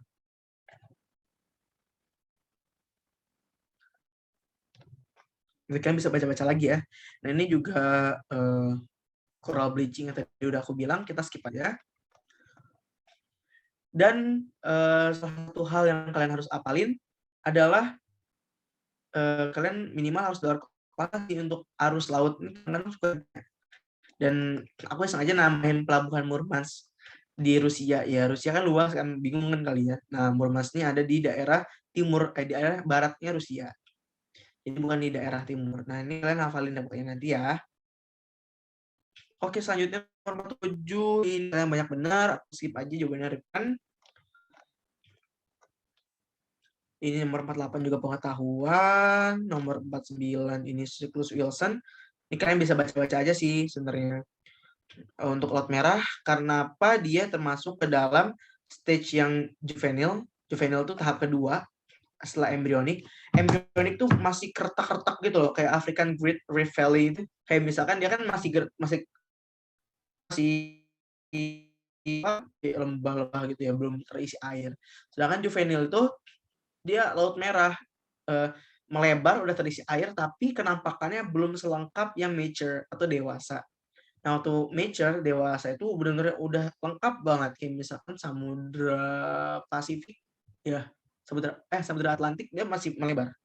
Declining, dia proses divergensinya berhenti dan antar lempeng menabrak lempeng lainnya. Itu Pasifik. Pasifik itu kan semakin digencet kan sama hal lain. Nanti kita bahas di bawah. Dia semakin gencet ke sini. Tapi dia makin melebar, gencet juga Amerika Selatan. Di sini nih. Ini bisa lihat bentuknya. Kalau ini tuh juvenil, dia beneran baru mekar. Ini embryonic, di sini masih bentuknya masih daratan tapi udah mulai terpisah, dan nanti beberapa juta tahun lagi akan terisi oleh air dan menjadi laut. Selanjutnya ada mature, dia melebar dan semakin lengkap landform landscape-nya. Ada declining, dia mengecil. Kayak declining itu contohnya juga kayak India dulu waktu nabrak Everest. Selanjutnya nanti searching sama aja, kayak declining sih. Sama terminal. Jadi kayak dia tuh jadi pegunungan kolisi gitu ke India yang sekarang. Mana guys? Udah paham kan? Aku lanjut aja ya ke soal-soal yang susah. Ini banyak deh. 56. Atau kalian mau ada request soal yang ingin kalian tanyakan? Aku jadi kaku gitu yang ngomongnya. Yang ingin kalian nanya, yang ingin kalian tanya tuh yang mana guys? Ada nggak? Kalau dari aku sih ada.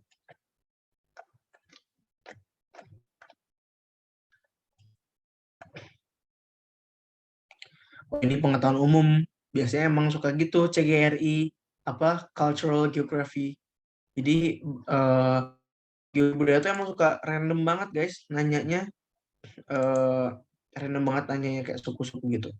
Oke, ini ada yang nanya tentang request proyeksi penduduk geometri. Oke. Itu yang 47 kali lipat ya? Aku iseng banget sebenarnya. Gimana sih Ctrl F ya? Kok nggak bisa ya? 56. So first not where. Aku inget dulu, ntar 56. Mungkin di akhir-akhir ya sih?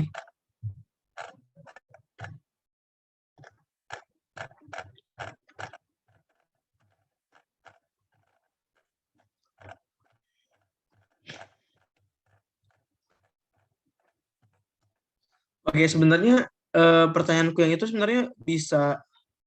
Oh iya bener nih. Pertanyaanku yang waktu itu yang 47 kali lipat itu sebenarnya iseng banget guys. Itu tuh sebenarnya jawabannya caranya sama aja kayak soal yang 2 kali lipat. Mana sih? Astagfirullahaladzim.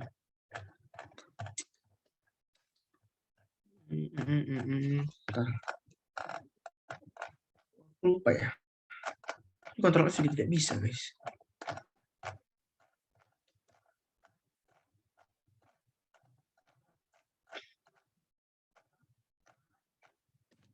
Ini kayak bentar lagi ya. Dekat-dekat ini PPC. Oke nih. Pada tahun 2020, populasi kota X sebesar 442.803 jiwa. Pertumbuhan penduduk sebesar 2,5% per tahun. Tahun berapa jumlah penduduk menjadi 40 kali atau 47 kali lipat jumlahnya. Ini soalnya beneran iseng banget, cuman kalau misalnya kalian boleh pakai kalku, ini enak banget sih. Jadi waktu lipat itu bisa gunain rumus ini. Len misalkan kali lipat 2, len 2 dibagi rasio. Namun untuk kali lipat 3 dan seterusnya, lennya dapat disesuaikan. Misalkan yang ditanya tuh kali lipatnya 5 per R. Jadi kan dikasih tahu nih, nih L-nya kecil dong harusnya.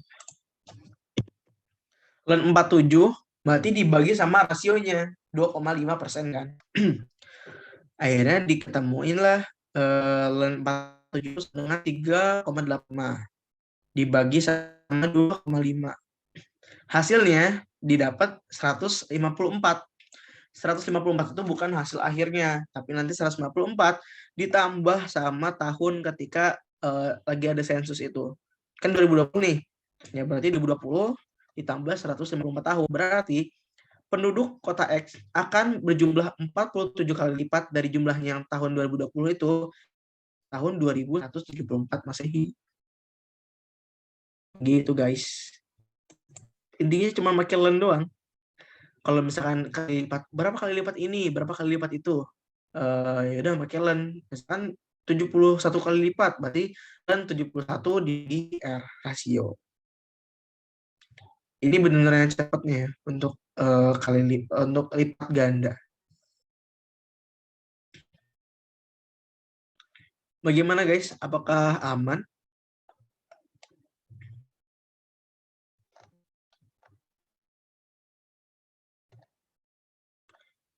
Aman, oke. Sebenarnya ya gitu guys. Aku emang dasarnya suka iseng. Jadi emang suka ngisengin gitu deh. Aman tapi lupa atau ngerjain. Iya, kadang kayak gitu. Kayak, kok ini kayak pernah ada ya? Kayak pernah aku pelajarin. Tapi aku emang sering kayak gitu sih guys. Oke, aku cari ini yang dikit-dikit benernya. Bener lagi ya guys, sabar. Insya Allah sayang Tuhan guys. 56, 56. 65. Ini Sunda Pride ya, ini aksara Sunda. Ini kan harus tahu ini aksara Sunda guys.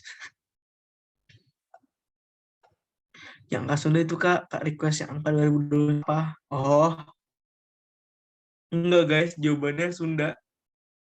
Aku sengaja ngasih soal-soal tentang Sunda ataupun Jawa Barat di sini soalnya IGO kalian di Bandung.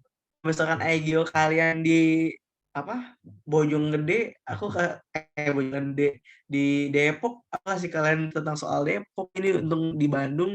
Jadi aku kasih ini aksara Sunda. Ini sebagai contoh sih. Kalau misalkan itu Thai beda banget kan? Thai itu mirip Jawa, Jawa mirip Bali. Khmer juga mirip-mirip lah gitu.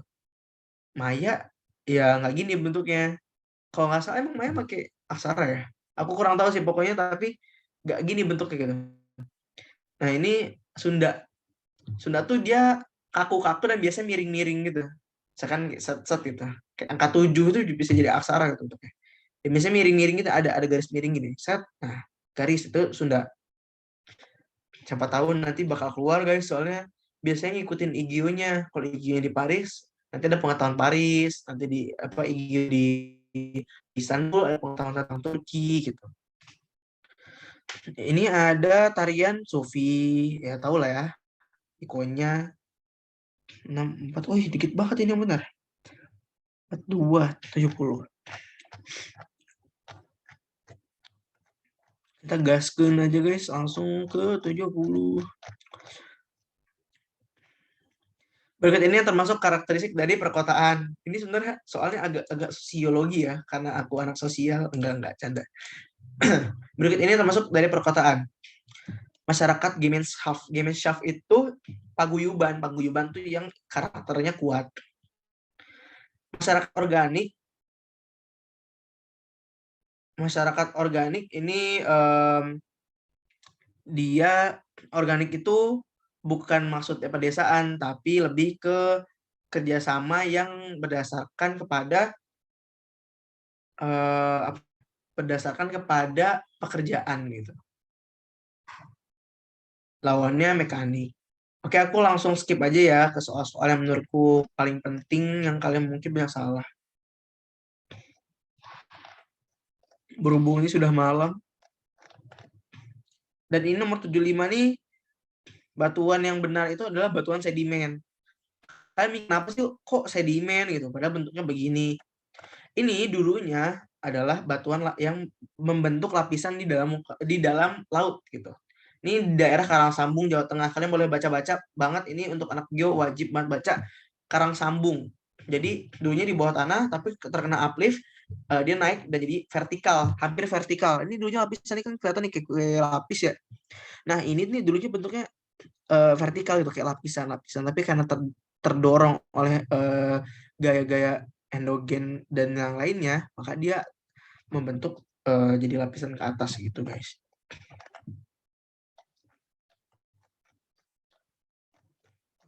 Oke, aku skip ini nomor 78. Nah, ini jenis pelapukan yang sesuai itu adalah solusi. Kenapa solusi? Biologis kan ada tumbuhannya, nggak mungkin ini nggak tumbuhan. Oksidasi itu pengaratan, karat, dia nggak ada karatnya dong. Abrasi, laut, nggak ada lautnya. Perubahan suhu itu biasanya dia pecah-pecah guys. Sedangkan ini kalau bisa ngelihat ya, ini bukan lebih ke pecah-pecah ini, tapi lebih ke hilang gitu loh. Aduh maaf, ternyata bateraiku habis. Tapi lebih ke hilangnya muka dan detail-detail bentuk patungnya. Jadi ini kayak kena air hujan solusi itu. Kena air. Jadi dia kayak larut gitu kan. Batu mah kalau kena air pasti larut. Mau batu apapun sampai patung, kalau misalnya dia kena air terus menerus dia akan larut. Makanya dia tuh hilang detail-detail dari tubuh patungnya itu sendiri.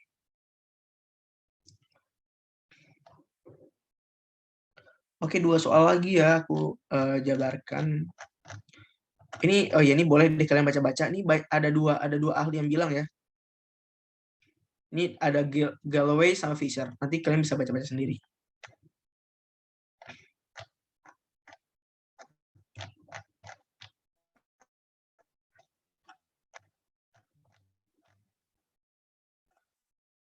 Nah, desert pavement. Jadi, desert pavement tuh adalah bentukan yang terjadi karena tersingkapnya batuan dari berbagai lapisan karena pasir tertiup angin dan tertransportasikan ke tempat lain. Jadi dulunya tuh gini bentuknya guys. Jadi itu banyak pasir dan banyak batunya. Karena angin mendorong pasir dan batunya kan berat ya, jadi nggak terdorong. Pasir pindah ke tempat lain, batunya turun dan makin banyak pasirnya hilang dan akhirnya membentuk pavement, dia kayak blok-blok di apa di gurun itu. Nah, misalkan dari awal gini nih, pasirnya ketiup angin terus, makin banyak batunya. Pasirnya tertiup lagi ke tempat lain, makin banyak batunya dan akhirnya semuanya jadi batu gitu atasnya. Berarti kan guys, ini aku satu soal terakhir ya, karena udah malam banget nih, kasihan banget kalian. Emang kalau bahas soal ini nih nggak bakal ada habisnya, soal Aceh itu. Soal Aceh, soal Geo yang 100 soal 100 biji ini gara-gara baca Aceh jadi ngomong Aceh. Mas Nadua udah, dan diakhiri dengan nomor 100. Ini pengetahuan umum nanti biasanya banyak keluar juga. Iya bener nggak cukup. Ini aku juga udah over banget Susan. Parah sih. Itu tadi ini Barcelona. Ya masih Catalonia. Ini pernah keluar juga kalau nggak salah di Catalonia itu aku pernah dapat. Oh ya perlu diketahui ya bahwa Cina tuh zona waktunya cuma satu. Dia ada one time zone China. Jadi walaupun dia luas tapi tetap aja zona waktunya cuma satu guys. Jadi jangan kekecoh sama lintangnya. Nah, ini wilayah exclave dan enclave. Aku tahu aja jawabnya Liechtenstein. Jelas banget Liechtenstein tuh nggak ada bentukan sama sekali. Nah, kalau exclave dan enclave kalian bisa baca sendiri. Kalau di Timor Leste nama Oekus, kalau di Uzbekistan namanya Sok District, di Belgia dan Belanda juga ada namanya Barlehertog. Kalau di Belgia, kalau di Belanda Bari Nassau, dan adanya Nakhchivan atau Nagorno-Karabakh kalau nggak salah di Azerbaijan. Itu guys. Iya bener. Soalnya emang Cina tuh semenjak kalau nggak salah semenjak mau dong itu deh mau setong di naik dia mulai ganti zona waktunya jadi zona Cina yang satu yang Beijing. Oke guys, mungkin itu aja bisa aku sampaikan. Iya maaf aku salah ngomong ya. Tadi aku ngomong lintang. Iya, bujur maksudnya. Yang kalau aku kasih tahu lintang juga sebenarnya itu juga pengecoh kan. Iya, dia berdasarkan bujur. Maaf kalau misalnya aku salah ngomong tadi. Kalau misalkan kalian mau nanya-nanya, kalian bisa DM aja di IG aku deh. Kalau misalkan itu. Ini IG aku. Kalian bisa nanya-nanya di situ. Atau misalkan mau sharing atau apa. Tapi aku punya pesan guys buat kalian. Tetap semangat, jaga kesehatan. Jangan sampai kalian sakit nanti waktu ujian. Soalnya itu beneran ganggu banget. Aku waktu itu OSP lagi sakit, bener ngedrop. Lagi panas. Dan akhirnya hasilku kurang maksimal gitu. Tapi alhamdulillah bisa lolos nasional. Jadi ya semangat pokoknya. Bestie-bestie semua. Thanks a lot. Okay, you're welcome. Makasih ilmunya, Kak. Terima kasih banyak. Terima kasih semuanya, guys. Aku serahkan lagi ke Kak Agim. Mungkin, Kak. Oh ya, makasih buat Kak Zaki yang udah mau melakukan pembahasan pada malam hari ini. Ya, oke, sebelum kita tutup kegiatan pembahasan pada malam ini, marilah kita berdoa terlebih dahulu. Semoga ilmu yang kita dapatkan pada malam ini dapat memberikan manfaat bagi kita. Berdoa dimulai. Oke, berdoa dicukupkan. Dan terima kasih buat Kak Zaki yang udah mau melakukan pembahasan pada malam hari ini. Dan buat teman-teman juga terima kasih udah mau hadir pada kegiatan pembahasan pada malam ini. Tetap jaga kesehatan buat teman-teman dan selamat malam. Assalamualaikum warahmatullahi wabarakatuh. Terima kasih Kak Agim dan teman-teman.